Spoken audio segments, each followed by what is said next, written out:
here we are with our question of the month about technology. And technology is one of those things that really bothers people. It makes people wonder, I don't know about unschooling because I think they're kind of weird about technology. Or, oh, my kid, and they've got all kinds of stories in their head about technology. Right? Each month, I'm doing a question of the month. And of course, this is the question that has come up month after month after month. But we've just started these question of the month this year. In January, we did what's a typical unschooling day. In February, I gave you 10 reasons that unschooling is not that weird. And today is what about technology? It is the one that's getting to a lot of people. It's understandable too, because we didn't grow up with technology in the same way that the kids have technology now, right? And we're not necessarily navigating it that well either. So I think that when we are trying to figure out, okay, now the kids are home and they're on their technology devices, left to their own devices, they're on their devices, right? We have to always wonder, well, what's a good parent going to do? What do we do? We've got all kinds of research that points us one way. We've got all kinds of information that may point us somewhere else. One of the things that happens is that we kind of start to get comfortable with unschooling and as far as learning goes, and we end up getting kind of blindsided. Sometimes some day isn't going particularly well, or your kid throws the controller across the room, or something happens and it's particularly harder, and then you read an article or somebody gives you a dirty look and you're triggered again.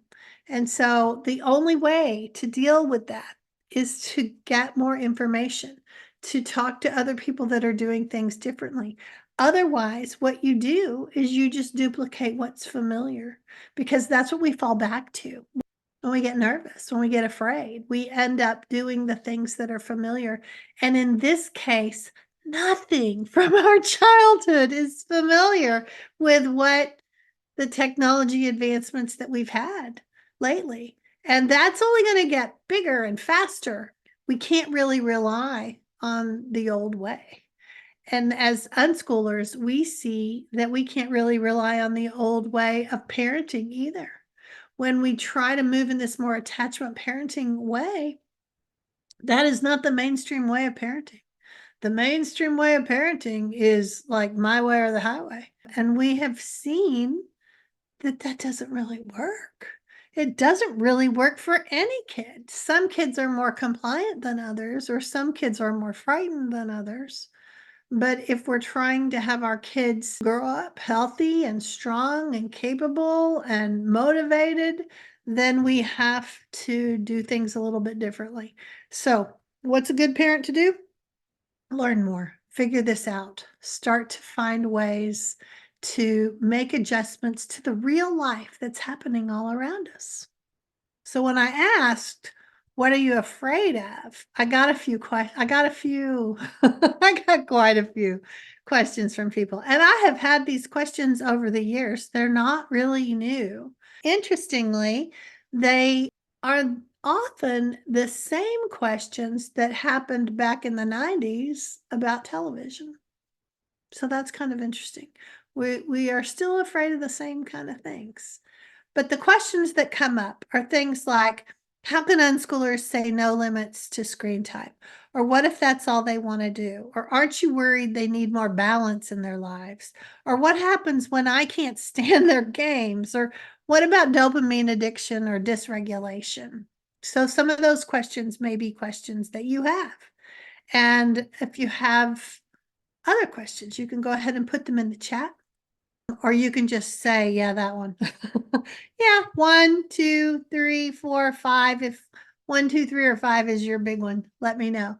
I do have the technology guide. If you're in the membership group, you have access to this already. But if you're not in the membership group and you would like to dive a little deeper into it, I have a guide that helps you, including things like, how do you talk to the kids about this? How do you set up your home in a way that works? How do you conquer some of the questions? Because to be honest, this little set of questions is just the tip of the iceberg. There's a lot of questions that people have the more they keep going with it. So the technology guide is a good $15 way to dive into a little bit deeper. So the big one is that thing about no limits, right? So when people think, oh, unschoolers, they have no limits, and people say that. My kids have no limits on their screens. And usually everybody gets a little horrified at that. And they think, are you crazy? My kid would be on the computer from dawn to dusk or beyond. But people say no limits. You'll hear unschoolers say that because what they're talking about is no 30 minutes for every year of their age, or 2 hours max, or this amount of screen time or that. And it's kind of random decisions that people make about these numbers that they've assigned to what's healthy and what's not healthy. And so usually they've taken some article where someone has said that and they've said, okay, so that's what that means. So that's what I'll do. Because as people that have most of us been raised by school systems, we're looking for a formula. We want to find a way that we can make it easy, make it clear, make those boundaries clean and cut, easily so that we don't have a lot of arguing. But what we learn is that that's not what that makes. That when we start to have limits, we end up creating more problems. But we're going to have to back up a little bit, because when you think about limits, we have to also think about, what about unschooling? Because it gets all tied together, and oftentimes people don't even look at the principles of unschooling before they have started in on what the problems about the technology is. So let's think about this. The first thing that unschooling requires is partnering with the kids. We're talking with them, we're observing them, we're listening to them more than we're barking at them. We're also helping them learn to navigate, and that's going to be trial and error, because that's how we really learn, not by someone outside us imposing rules in all sorts of ways, not just technology. We're also valuing what they value. And they're kids, so of course their choices won't be the same as ours. How many hours did I listen to Barney? Not because I loved it, but it was where they were and what they were interested in. And so that's what we filled our time with. And then relationships and connection are what's going to lead us to trust. Because that's really the golden nugget of it all, right? That when we focus on connection with them, when we decide to step away from power struggles and look for another way, the relationship gets stronger. And when the relationship is strong, trust develops both ways, their trust for us and our trust for them, because relationship and connection leads to good communication. And that's usually at the heart of growing that trust, right? So there's so many ways to do that, even when it comes to technology, getting on their team, so to speak, not vilifying the use of technology. That's the first step. It's here to stay. While we may be unsure about some things, the next generations will not be as unsure about those same things, because they have had this experience. But it's not going to suddenly dissipate. So helping them figure out how to handle it and what to do is going to be a really important skill set. But the bottom line on the no limits question is that, because life is going to cause the limits that you need, you have to stop playing to go to soccer practice. I have to go to the store and you're going to have to come with me. So let's not start that next level. And even when we don't have technology some of us would say no technology at the dinner table so that we can talk. And all of that is okay. Sometimes people think, oh, well, unschoolers can't do that. Well, no, you can do anything you want. This unschooling is really about individualizing, keeping these ideas in the front of your head and individualizing it to fit your family. So these were some of these different ways that people were engaging in technology with the kids and not vilifying it. And so the bottom line on the limits has to do with no arbitrary time limits, no predetermined, always set in stone kind of, this is our house rule way of handling limits. So we don't want to do that because we're trying to have a more flexible partnering way. We wouldn't say that to our friend or our spouse. And so sometimes as a parent, we have kind of adopted that mindset that we must set all the rules. But when we're partnering with the kids, then let's have a little bit of back and forth. Let's see what we can do that can make everybody happy. So this is the other part that comes with limits. When we limit something, we make it more desirable, right? And then we wonder why they cling to it or throw a fit if we say time's up. There's a lot more reasons than the forbidden fruit for why they might be getting upset when we say time's up. But when we forbid something, the value goes up. It's better to say, hey, when we get home, I'm starting dinner. That's a perfect time for you to work on your Minecraft. Or show me what you're building. Or what level are you on? Is it hard? Engaging with them shows them that you haven't made it something evil and reminds them that you're on their team. And that's going to make a huge difference in how they interact with you on the topic of technology. Sometimes we hear people come at us and they're like, oh, those screens, or we may even use the term screens, the kids and their screens. And there's this huge tisk about it, right? Always in kind of a negative, condescending way, because when we call things screens, we are sweeping with a broad brush, right? And we have to also remember when we have these kinds of judgy people in our lives, and sometimes the judgy people are in our heads, they're not even in our lives, they are even ourselves. Maybe we've read some stuff and we have a story in our head of a good mom does this and a lazy mom does that. And so these are things that we have to kind of dismantle. And I'm not saying that you have to put your lines in the sand exactly where mine are, but you have to be intentional about it. You have to choose those places that where you want to make decisions from an informed perspective, so that you're not just doing it because everybody else does. Because to be honest, what that's about is people pleasing. You're still in that mindset that you carried over from childhood about I want to get a gold star and an A from these ladies. Or I want approval, or I feel uncomfortable and I feel not confident, and so I am looking for some reassurance, when really the reassurance is going to have to come from inside. The only way for that to happen is for you to get more information and for you to be able to make a decision on, okay, I have weighed it out. And today, here's where I am with it. Because that's the other thing. You can always change your mind. You can always decide differently next time.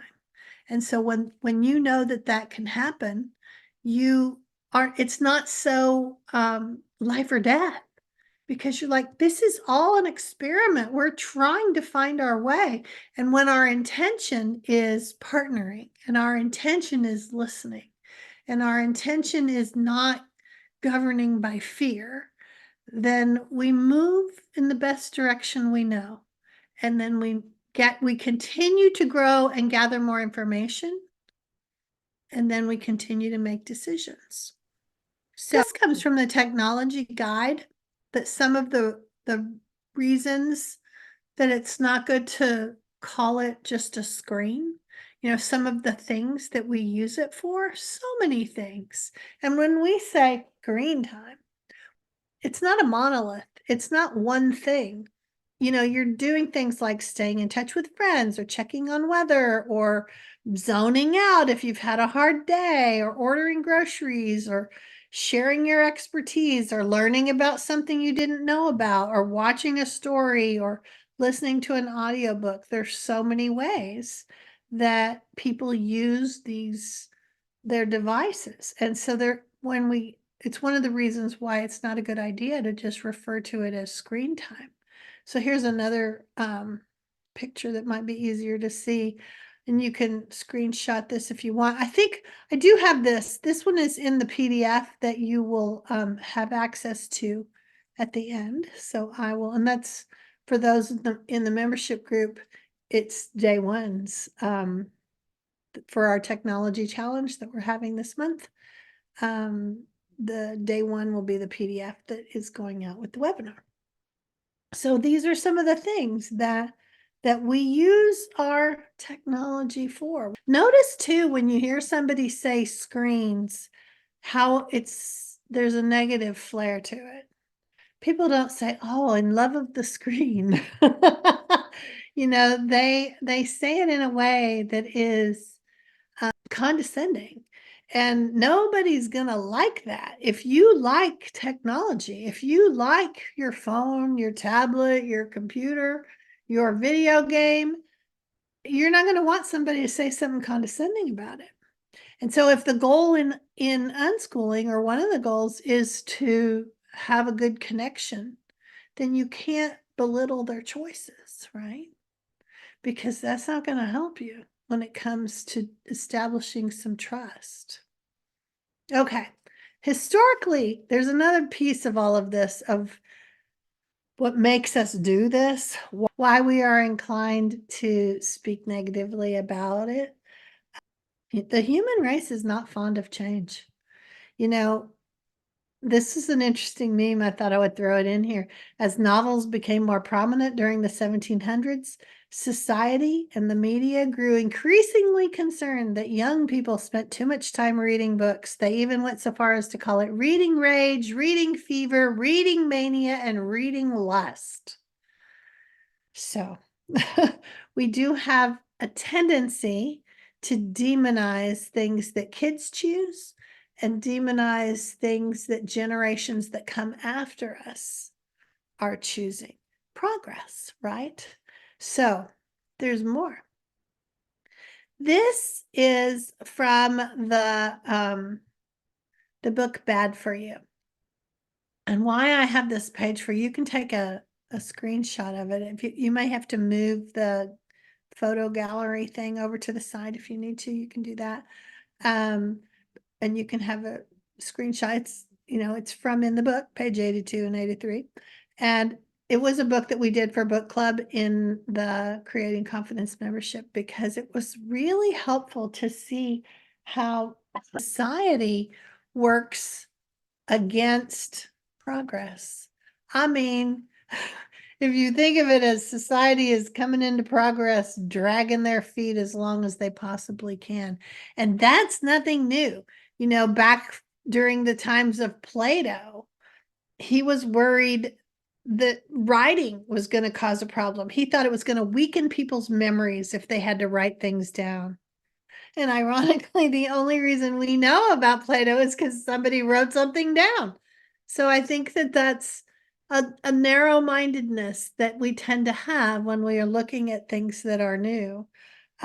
This is a timeline of resistance, basically, and reasons people gave for why they thought these particular pieces of progress were dangerous. The printing press was going to make books too disposable, and too many books was going to confuse the brain.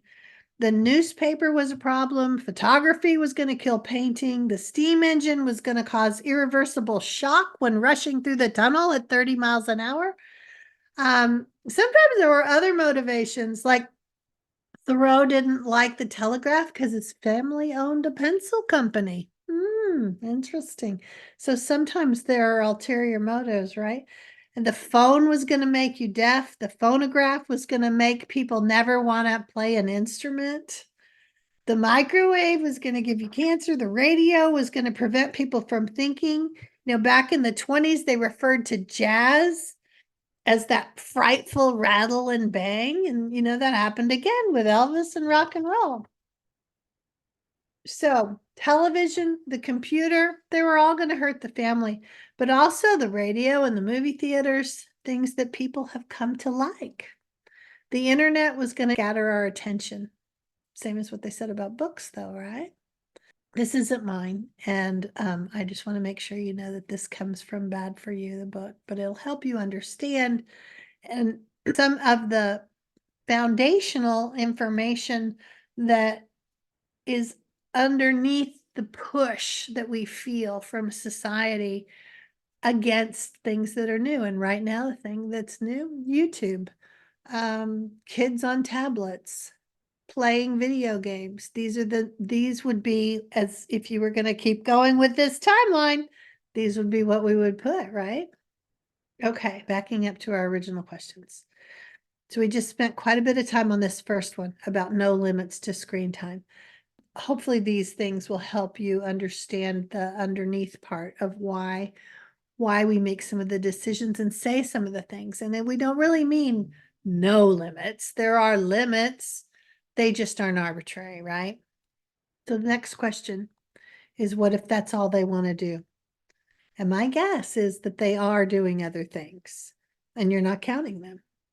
Or maybe they're doing their technology when they're home on their downtime, kind of like we would. They just have more downtime than we have, right? But they've outgrown their Legos and their plushies, or maybe they still do some of those things, or they would do some of those things if we would do them with them. Lots of times kids choose their electronics, but they would trade it for connection time if we could be tuned in enough to know what it is that they would like from us, what it is that they would like us to do with them, as opposed to us just trying to do the throwback to what they used to like when they were 8 and now they're 12. They're not going to like the same thing. But the more you have worked on trust and the more you have built that connection, the more you will be able to know what the next steps are. What is something they would like to do with you? And the thing to also remember is that sometimes kids think, oh, no, not that. And you can talk to them about the concept. They may like, on a scale of 1 to 10, they may like their tablets and their video games at a 9 or a 10. And going for a walk with the dog may only be a 6. It's okay. It's not a 2. It's not like fingernails on a chalkboard for them. So you think, okay, let's let them play for a little bit. And then afterwards, when they get to a break in between the levels or whatever, then we'll go ahead and try something else. So sometimes that helps. I have this here because these are some of the other things that are happening, because I think you're not counting them. You are still going to the library or taking them to the grocery store, or eating meals or reading books or going to soccer or walking the dog or swimming. There are other things happening, but our brain, it's that concept of confirmation bias, that our brain would rather be right than happy. And so we immediately go to what's wrong with the situation. They're on that tablet too much. They never do anything else. And then we go into this all or nothing thinking that's completely black and white, that they never do anything else. Not necessarily. They are doing a few other things.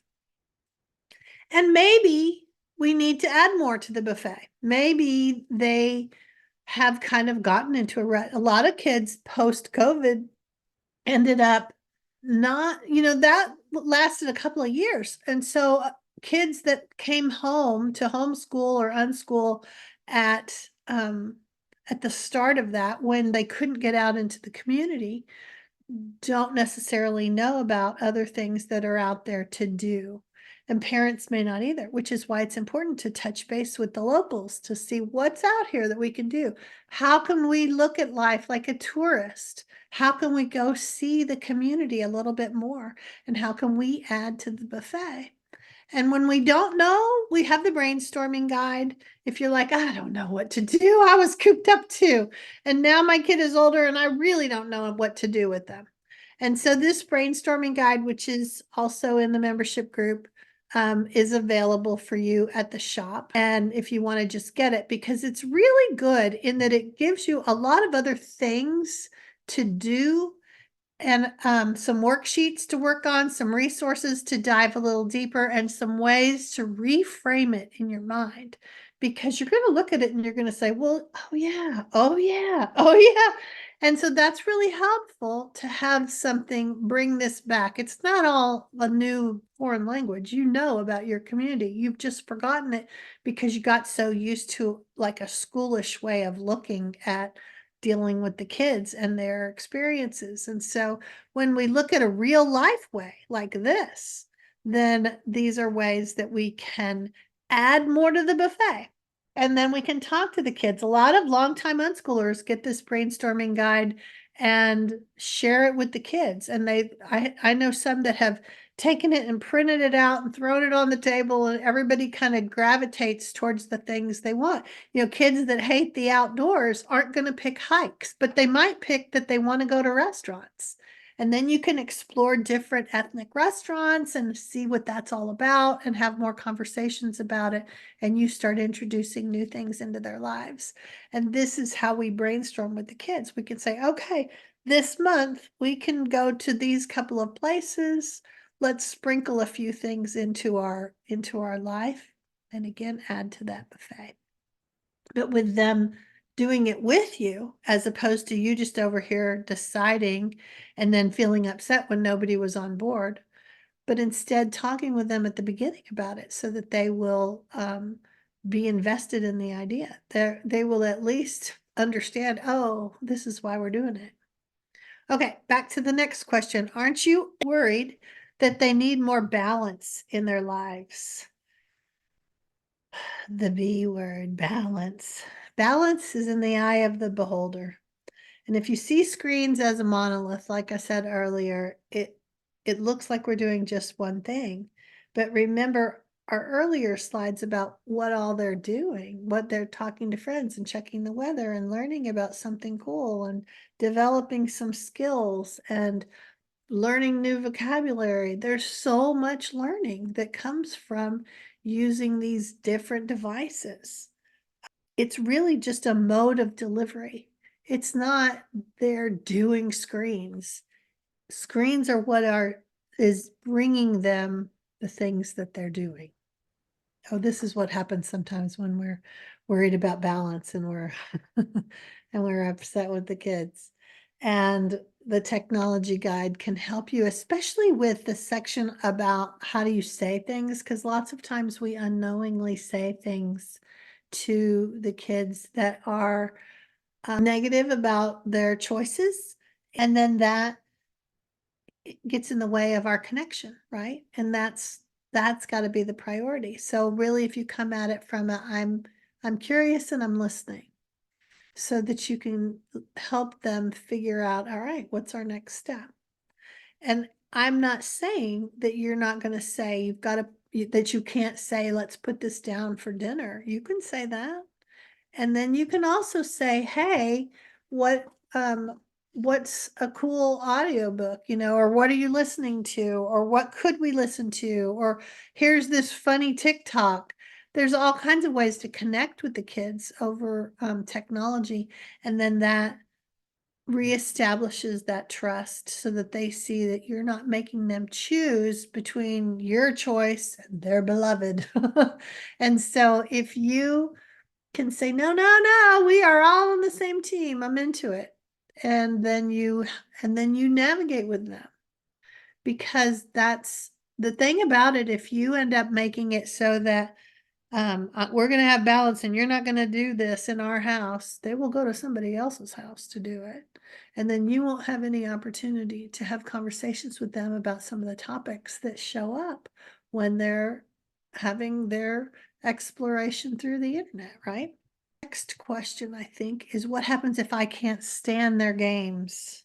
You're going to have to unpack that. Is it the noise level? Then you could get some earplugs, so that you can still kind of hear what's going on, but it just brings it down a couple of decibels. Because I get it. That can be pretty big.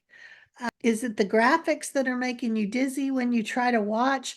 Then step back a little bit and that will help so that it's not like so much in your face.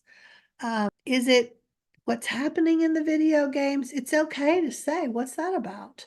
Do you think you could really talk like that to somebody? I'm not sure that guy that's dropping all those F-bombs is really gonna be the guy you want to hang out with in real life. And what happens when we hear a lot of that is then it ends up slipping out of our mouth in some place that we wished it hadn't. And so you can figure out what it is that they like about that particular video and help them find something that's a little bit more middle of the road. It could be that they just like the shock value of the guy that drops all the F-bombs. Okay, so instead of forbidding it, because if you forbid it, remember it makes it more attractive, then you might need to take another approach. And sometimes it helps to talk with other unschoolers about what are you doing? How are you handling it? And you might find that some of the ideas that you had, you could kind of move the line in the sand a little bit and figure out how am I going to handle this and still have good connection so that that trust isn't broken simply because of some choice that doesn't really matter, right? Okay. The next one is, what about all the dopamine addiction or the dysregulation? I did do a podcast at YouTube now, or 51 Addicted to Technology, where I've dove in a little more, a little deeper. So I think that one of the things that happens is that we get afraid. We start to read too much about all the terrible things that are going to happen from parents that won't tighten their grip. And tightening the grip is going to interfere with the connection. So you have to look at what is it that I need to do to keep those connections going. The other part is just to remember that unschooling is about connections and relationships, right? And that applies to technology too. And when we prioritize this, then we know how to move, or at least we have a framework that we can feel more confident about, so that when we're like, okay, well, let's see how this goes. And again, if you find an unschooling community that can kind of, you can bounce ideas off of and you can hear how other people are handling it, I think that helps a lot. So the free PDF that I have for you is full of resource links and a workbook page, and the link is in the chat, I think. If you're watching the recording at YouTube, it'll be in the description. Those of you here, let me just show you some of the things that are in there. I have a little reassuring note, but then also this page about what are they learning, because there's a lot more than just academics to learn, right? Especially as academic answers are more easily available. If you have a question, you can just Google it and have the answer. So it's really not about the information as much as it is, how do I find the information? How do I decide whether the information is true or not? That's really, of our age, where the problem is. What's truth and what's not? And so learning how to do that. And sometimes that's what's causing our fear, is that we don't know how to do it either. And so that's why it helps to be in a community of people that are willing to look at all the ways that we assess things and figure things out. But some of these are some ways that you may not have thought about when they are playing their games or looking things up, how they are learning things. So also in this PDF are links to blog posts. Some of them have podcasts associated, some book recommendations that are really good, a link for the technology guide, as well as the membership group, and then that screen time meme again. And this is something that we have in the membership group. I wanted to bring it over here for y'all. Sometimes it helps when you kind of are DIYing your way through and you have certain articles that you want to get to and you can't get to them all, and then you forget about them and you don't get back to them. And so if you write them down on here, so you could take this page that I gave up here and put the ones that you want to get to, and that way you can check it off. And that way when you pull it out, you can say, okay, I'm on the fourth one. Or so you just give yourself a little bit at a time. And if you don't have that kind of self-discipline, which a lot of us have so many things going on, how could we possibly get back to the right? And we are inundated with information.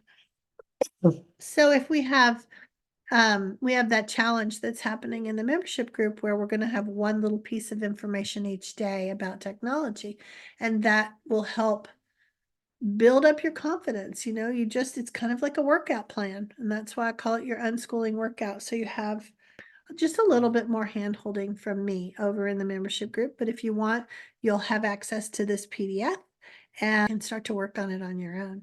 So